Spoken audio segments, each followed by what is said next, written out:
Texas was defended with Ryan Osborne. I'm Travis Brown. This is the High School Huddle, and Euless Trinity stepped up against the #1 team in the nation, a California team in De La Salle, and ended up winning. That's this week's epic moment. Ryan, what did you see in that game? Trinity's depth really stood out. I think, when you look at their top 5 or 10 players, they really matched up well with De La Salle, but where Trinity was able to get an edge and get up by 2 touchdowns late in the game before De La Salle made a little bit of a run, but Trinity really had an advantage when it came to depth, especially on the offensive and defensive line. De La Salle was playing guys both ways on the line, and against Trinity, that's just going to wear you down, having to go that much against a team that's as powerful as Trinity could be. Trinity 7-2 against teams outside of the state of Texas since 2008. Let's go to this week's games. We have a lot of coaching changes this year amongst the big name programs. You have Claude Mathis leaving DeSoto. You have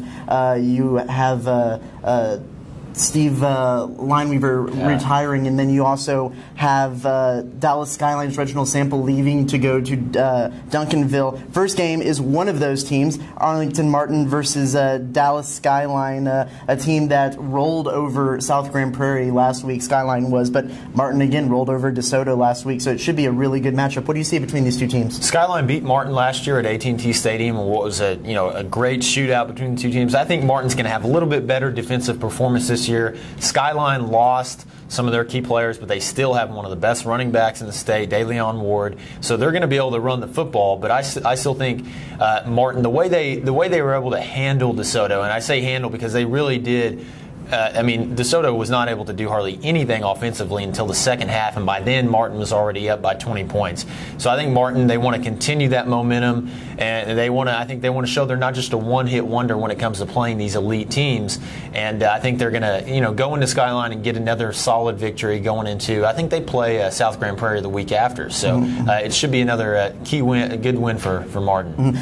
Momentum is the key there. When you take down a DeSoto, even a DeSoto that's lost some players and lost a head coach, you are carrying momentum into the next week, and I think that'll be something that definitely puts Martin over Skyline. Next, we have Mansfield Lake Ridge versus Keller Fossil Ridge at Keller ISD Athletic Complex.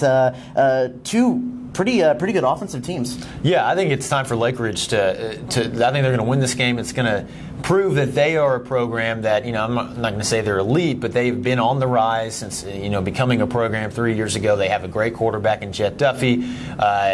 They have a good stable of running backs. I think they're going to, go into Keller Fossil Ridge and they're going to win. Although Fossil Ridge had a good debut against Tyler Lee too, so they're another solid program. But I think this is Lake Ridge's turn to prove they could play at that level. Two somewhat similar quarterbacks that can really run the ball, and then they can throw the ball when need be to move the chains and on third down and whatnot. I think it'll be pretty similar offenses. I'm going to give Lake Ridge a little bit of the edge in this one. Let's go no huddle. South Lake Carroll versus Tulsa Union.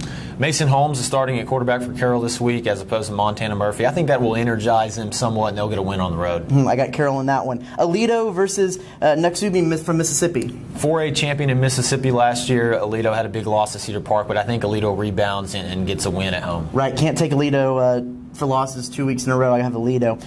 Hearst LD Bell versus Rockwall Heath. I'm going to take Bell. I think that would be a complete upset, but they were solid in week 1. I think they get a win and surprise some people. I have Rockwall Heath. Colleyville Heritage versus Grapevine, Battle of Mustang Panther Stadium. Grapevine's improved, but I think this is Heritage's game. I have Grapevine in that one. Arlington Lamar versus Keller Central. Too much talent for Lamar to lose. Although Keller Central is really solid, I think Lamar will win though. Lamar started out a little slow last week, but I have Lamar in this one. Fort Worth South Hills versus Fort Worth Pascal. Even without Trace and Wallace, South Hills as a program is way ahead of Pascal, and I think they win again. They won big last year too. I have South Hills in that one. That's week 2 of the High School Huddle. Be sure to check TFWvarsity.com for all the best recaps and stats from this weekend, and we'll see you next week.